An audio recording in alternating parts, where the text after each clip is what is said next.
You're listening to the Naked Bible Podcast. To support this podcast, visit nakedbiblepodcast.com and click on the support link in the upper right-hand corner. If you're new to the podcast and Dr. Heiser's approach to the Bible, click on New Start Here at nakedbiblepodcast.com. Welcome to the Naked Bible Podcast, episode 374, our 45th Q&A. I'm the layman, Trey Strickland, and he's the scholar, Dr. Michael Heiser. Hey, Mike, what's going on? Well, not a whole lot personally. I mean, we're wrapping up the semester in a couple of weeks, and that means the summer will come, which means I get more time to write. So I'm glad, that's sort of turning a corner. I always look forward to that. Any writing? When you say writing, are we gonna? Oh yeah. Are we getting the prophecy, the astral prophecy book, or no? That's on the back burner. That's taking a back seat to some other things. That's about all I can say. Even the novel? Yeah, well, the novel I can mention. Yeah, that's part of it. But there's some other things that I can't divulge right now. Yeah, well, that's good stuff. All right. Well, Mike, is there anything going on out there in the world, internationally or domestically, about biblical stuff? Yeah, I had a friend send me a link to a recent, study about the use of artificial intelligence and the Dead Sea Scrolls. The headline that they sent was "AI unlocks ancient Dead Sea Scrolls mystery." So that's good for clickbait. But it's legit. It's not just one of these, scam articles that are going to, capture your information and send you all sorts of stuff you're not interested in. What it's about is that they're trying to apply artificial intelligence to recognize patterns in letter styles so that they can hopefully identify specific scribal hands in Dead Sea Scrolls. Because the article is a little bit misleading. Like it'll say something like, all these Dead Sea Scrolls were written in an almost uniform style. Well, yeah, some letters, but when I was in grad school, we had to read, things like Frank Moore Cross from Harvard. He did a very now famous article on scribal hands, paleography, letter formations. And he has a whole typology, and his typology was actually used to date Dead Sea Scrolls, because you could match the letter style to texts that had something in them that was actually datable, like somebody's name or some event. And his work has really stood up over the test of time. So it's long been known that more than one scribe produced these things, even individual texts, that there were different scribal hands. So that's a little misleading. This isn't like the first time this is known, but what they're doing is they're using artificial intelligence to detect very specific, minute changes in letter style, and essentially to search through scrolls for that and isolate which sections belong to which scribe, scribe A or B or C or something like that. So it's interesting. The results of it, I guess, if it's applied, might tell you which scribe. In theory, it should tell you which scribe worked on which texts and where they worked. And then you can sort of, I don't know that they're going to do this, but you could sort of grade the scribes. Like, okay, this guy's guilty of 15 errors in the scrolls. This guy only screwed up 8 times, so he's a better scribe than the first guy. I don't know what they're actually going to do with it as far as evaluation, but it's interesting. It's an interesting action of technology, to get at this kind of information. Yeah, absolutely. Well, AI is going to take over everything. So it doesn't surprise me that they would use that in the biblical world. It's probably going to unlock some kind of hidden Bible code. Right. Or at least provide material that someone can invent yet another Bible code. Oh, yeah, absolutely. That's my money's on the invention side of it more than anything real and quantifiable. Absolutely, Mike. Well, that's good stuff. Well, is there anything else going on in the world that you feel the need to talk about? No, not really. No. I know we got some questions. What number here. of Q&A is this? This is our 45th and 45. Well, we're almost at like the golden anniversary of Q&As. Are we going to get each other anything for our 50th? Yeah, well, Maybe you can get me maybe an updated copy of Microsoft Word or something like that. There you go. That'd be really sweet. Just really romantic. yeah, there, for our notes. Yeah. Well, Well, hey, since this is a Q&A, that's stretching it. I want to remind people out there that be collecting your thoughts on Revelation, because at the end of it, we're going to do a specific Q&A on Revelation. So email me at treystrickland@gmail.com with your Revelation questions. And if you could help me out, put Revelation in the subject line. I'm going to be collecting those, Mike, and we're going to try to tackle as many as we can at the end of Revelation. So, you know what's going to happen. You know what's going to happen with those. What's that? People are going to sneak in questions that to get at different end time systems. To see what I think about different end time systems. That's what's going to happen right there. So if you're listening out there, and that's the plan, my answers are going to be real short. How many ways can I say I don't care?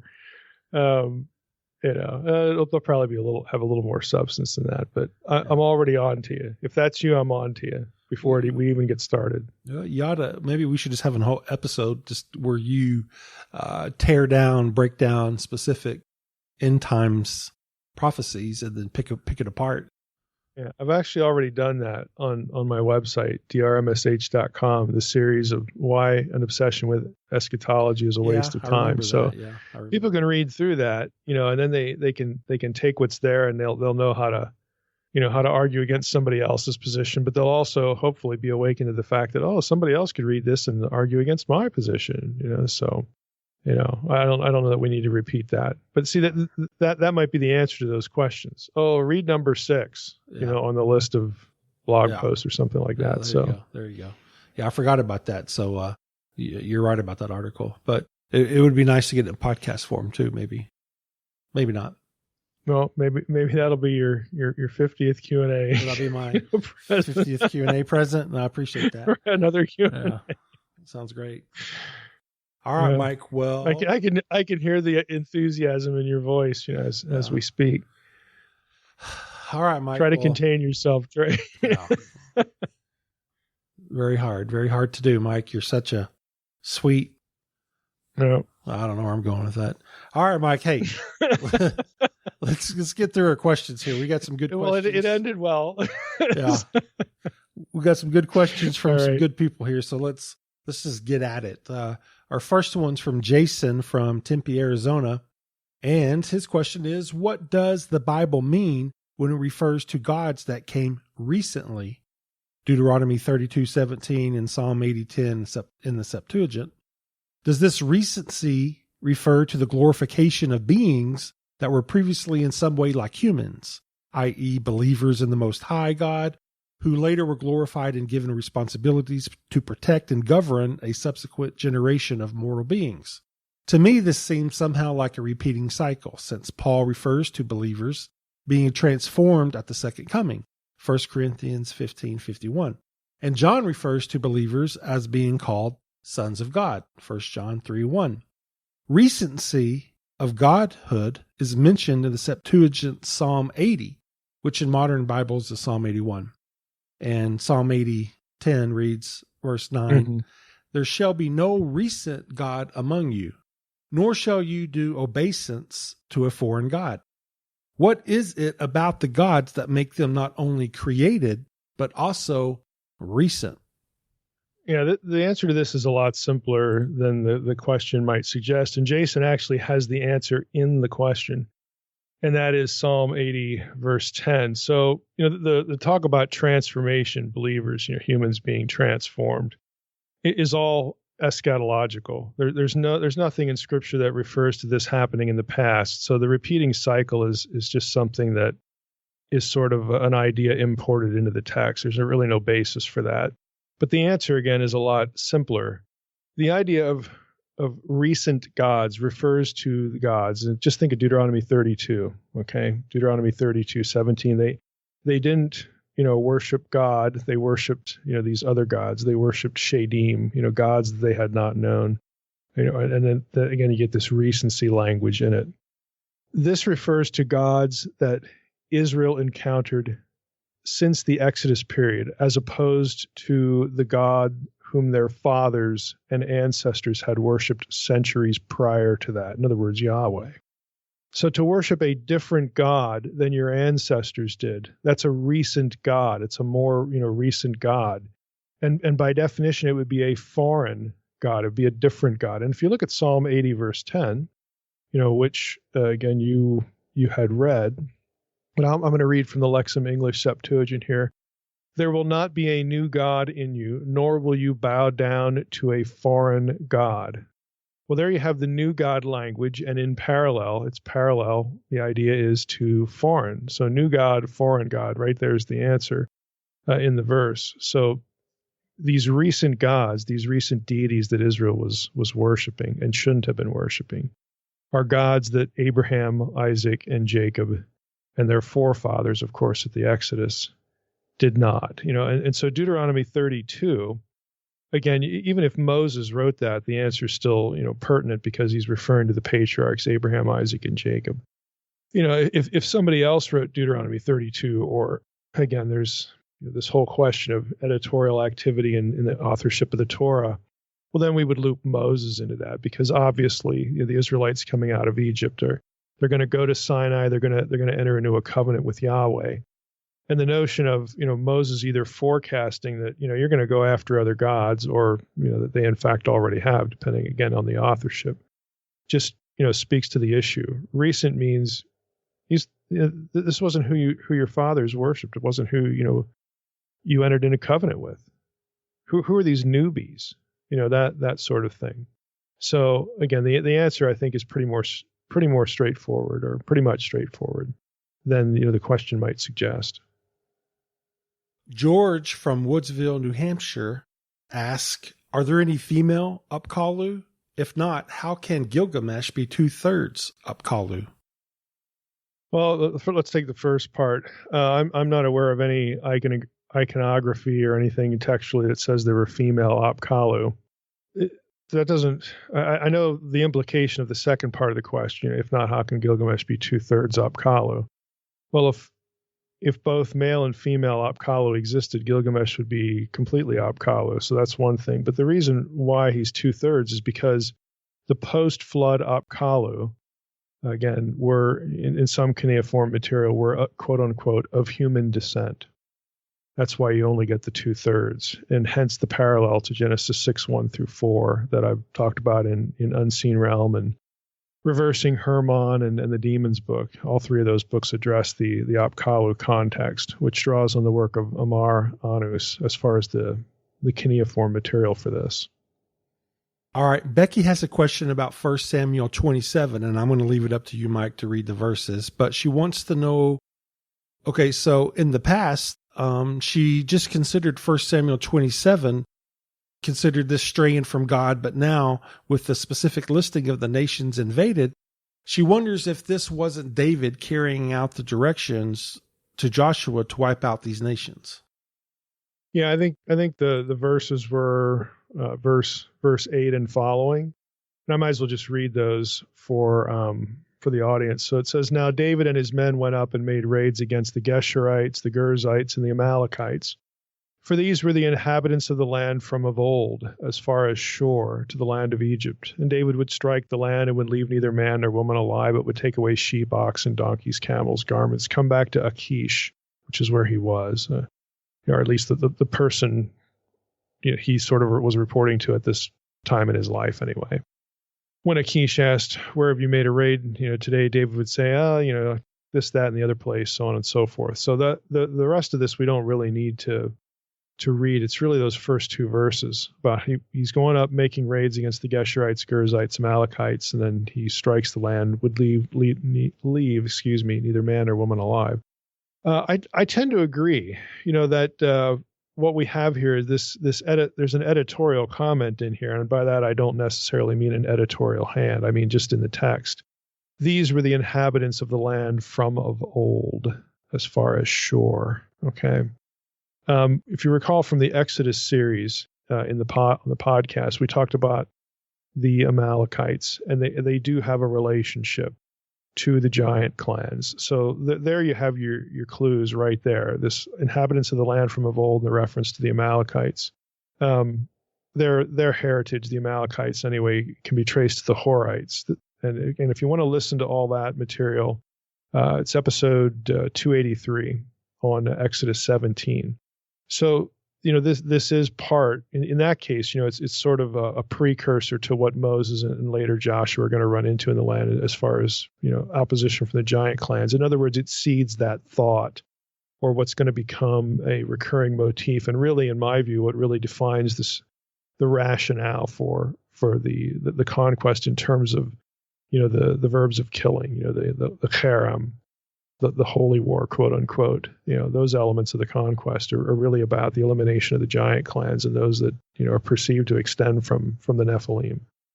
Now, what about the Geshurites and the Girzites, though? So I agree in principle that this is what's going on. And I think the Geshurites and the Girzites are part of this. And there's actually a text critical issue that makes it really doubtful that, this is going to sound odd, but that the Girzites even ever existed. But let me just track through. So you have two options on the Geshurites and the Girzites, and I'm just going to read a little bit here. I looked up the both terms from Anchor Bible Dictionary, and this is actually going to be part of a presentation I gave a couple of years ago in Lubbock, Texas, when I went through the people group names. But ABD notes, quote, the inhabitants, the Geshurites and Girzites were the inhabitants of an area southeast of Philistia, between Philistia and Sinai, according to Joshua 13:2. When David fled from Saul and resided in Philistia by permission of Achish, which is 1 Samuel 27, he executed forays against the Geshurites and despoiled them thoroughly. Okay. And then another note from the same source, you have this. ABD writes, the inhabitants of a district, Geshur, bounded by Gilead on the south, Bashan on the east, and Mount Hermon in the north, according to Joshua 13:11. They were Arameans who, with the Maacathites, remained Israel's neighbors on Israel's northeast extremity. So you get a connection there in terms of the northern border with Bashan and Mount Hermon. So, based on, taking this a little further, based on Joshua 12:5, 13:2, Joshua 13:11, Joshua 13:13, Lipinski, in this article, I've referenced this article before on the podcast. This is Lipinski's article about El's abode, the Canaanite deity, his abode, which is, he argues very, very effectively, was originally Mount Hermon. This was the seat of the gods all the way back to Sumerian times. And of course, this is right at the border of Bashan, okay, the region of Bashan. So Lipinski writes, the biblical story, again based on these passages in Joshua, implies the existence of Manassite settlements in Bashan, which should probably be linked with Jeroboam II's conquest in the area.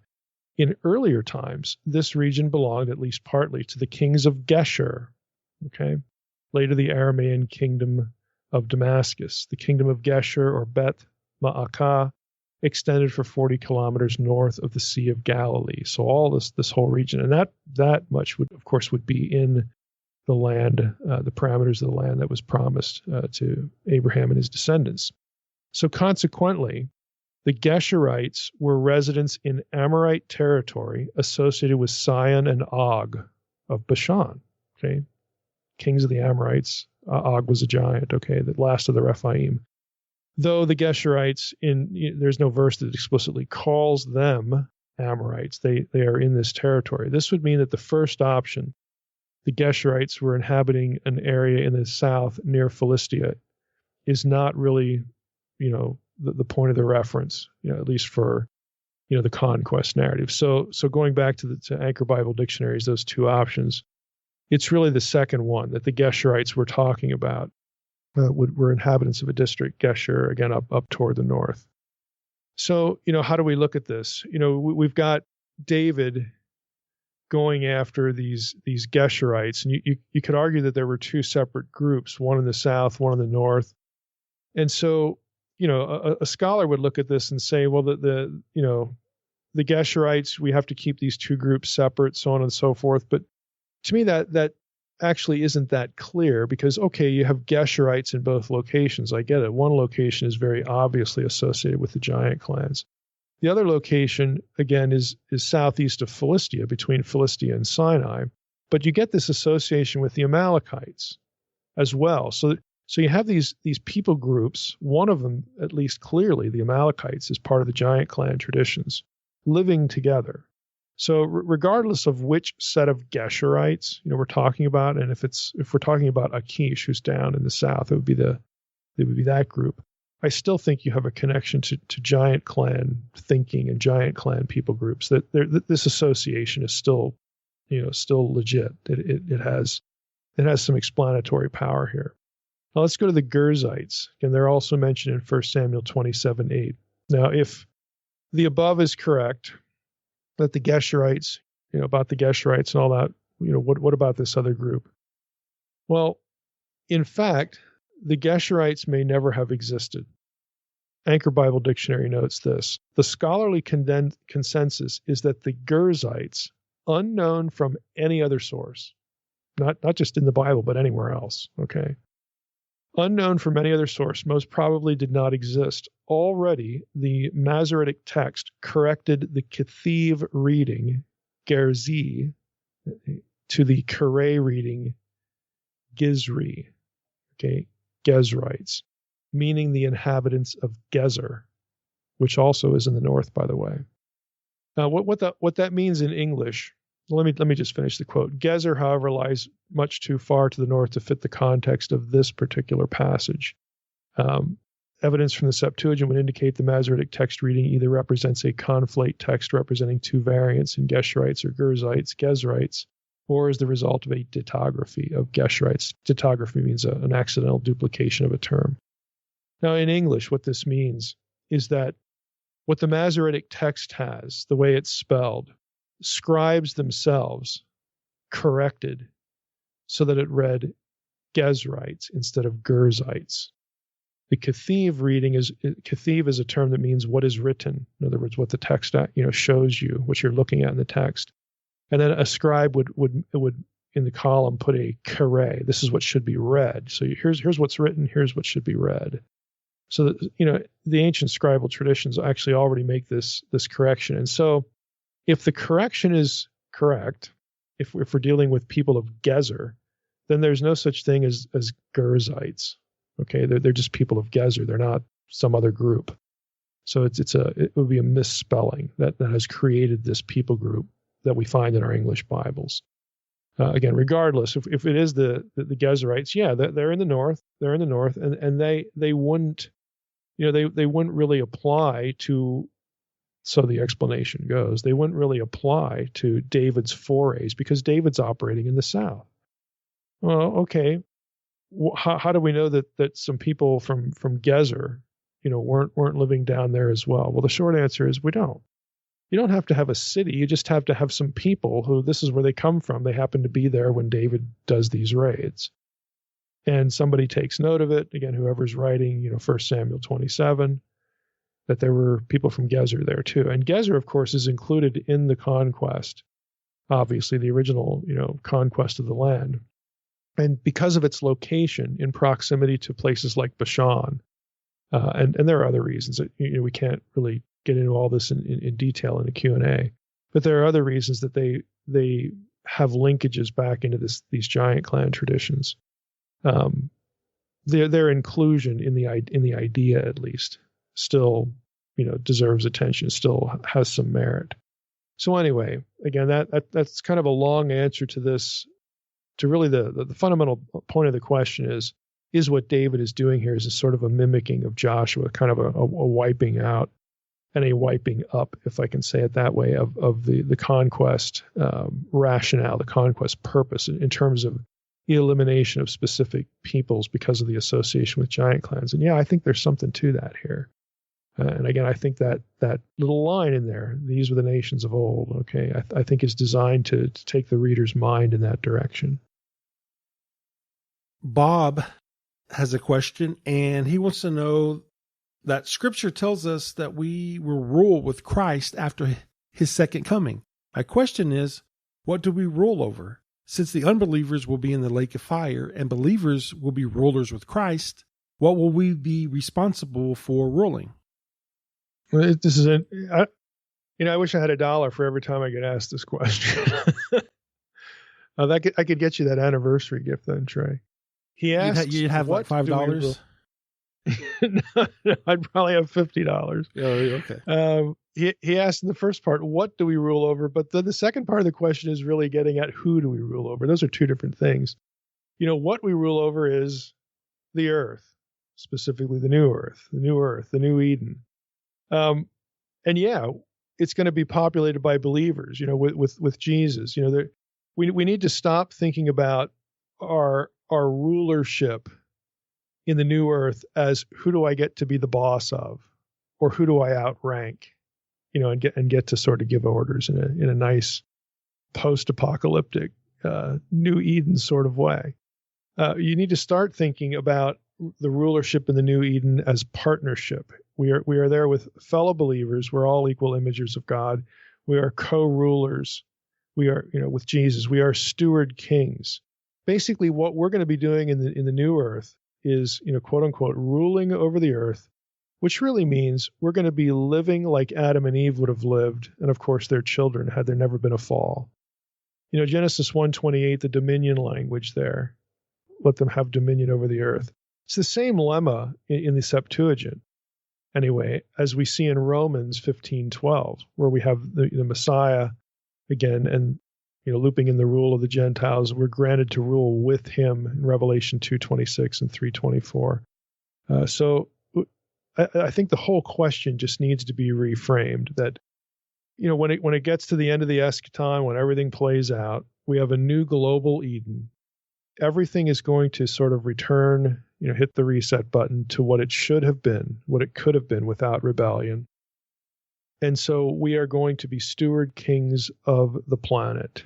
We're going to enjoy it as it was meant to be enjoyed. And we are going to, again, do the sorts of activities that Adam and Eve would have been doing in that environment, together, collectively, as one family. So it's not that we have other people to lord over, it's that we have other people to rule with, alongside of. So again, that's the short answer to that. There's a lot in there to unpack, obviously, but that's the short answer to, I think, a very reasonable question and a very common one. So does that mean I got to start working out if we're going to be like Adam and Eve, or are we going to have clothes? Because I need to start working out. Yeah, there you go. Yeah. No yeah, it figures you'd pull something like that right out of the answer. So you're telling me we're a bunch of nudists? I'll say your glorified body will probably take care of that. That's awesome. And if we want to get silly theological, Jesus, when in his resurrected body, he had new clothing too that he didn't have before. So you'll probably get new clothing anyway. So I don't think you need to worry about that. We'll still know it's you. Well, I'll probably be in. If you want a better body, section. Maybe you'll have one, but we'll still know it's you. Yeah. Unless you want to be a nudist, I guess. Yeah. Then you can. You're on your own there, Trey. I'll be going. Oh, gee, me and Adam. We'll be down by the beach. I think the Lord will just take one look at you and say, well, there's always one of those in the crowd. It's just, what are you going to do? Yeah. There's always somebody like that. All right. Well, looking forward to it. Even here. Yeah. Well, looking forward to it. All right, Mike. Well, that's it, man. We got, we're in and out with this one. We only had those 4 or 5 questions. So, we're going to be a short one today, but, we appreciate you. It's okay. Answering our questions. It is okay. We appreciate everybody sending me your questions. Obviously, we can't get to them all, but nonetheless, we appreciate it. And also, I can't reply to everybody, so I apologize once again if I can't respond to you, Mike, because I don't even have a disclaimer up because it's my personal email, so I can't be putting up a auto disclaimer. Right. But just know, I get your emails, I read them, I appreciate it. And we thank you for sending those in, and for you, Mike, answering those questions. And with that, I want to thank everybody listening to the Naked Bible Podcast. God bless. Thanks for listening to the Naked Bible Podcast. To support this podcast, visit www.nakedbibleblog.com. To learn more about Dr. Heiser's other websites and blogs, go to www.drmsh.com.